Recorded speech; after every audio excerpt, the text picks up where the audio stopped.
স্ট্রোকের রোগীর skin care করতে হবে। স্ট্রোক করার পরে যেহেতু স্কিনের নিচে চর্বি কমে যায় এবং রোগীর রোগ প্রতিরোধ ক্ষমতা কমে যায়, তাই অনেক সময় দেখা যায় তাদের স্কিনে ঘা হয়ে ইনফেকশন রক্তে ছড়িয়ে পড়ে, যেটা স্ট্রোক রোগীর মৃত্যুর একটি অন্যতম কারণ।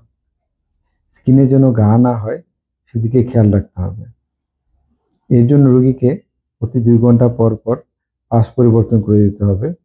সম্ভব হলে রোগীর বিছানার উপর ইলেকট্রিক্যাল এয়ার ম্যাট্রেস বিছিয়ে দিতে হবে।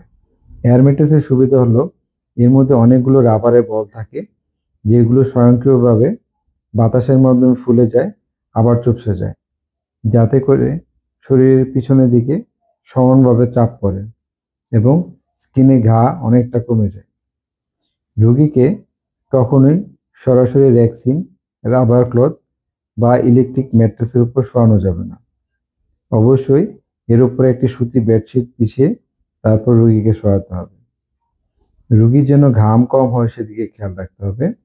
সম্ভব হলে এয়ার কন্ডিশন বা ছোট ফ্যানের ব্যবস্থা করতে হবে। যদি ঘাম হয় সেক্ষেত্রে ঘাম মুছে ফেলতে হবে। রোগীর যদি প্রস্রাবের নিয়ন্ত্রণ না থাকে সেক্ষেত্রে প্রস্রাবের রাস্তায় নল দিতে হবে অথবা ক্যাথেটার পরিয়ে দিতে হবে।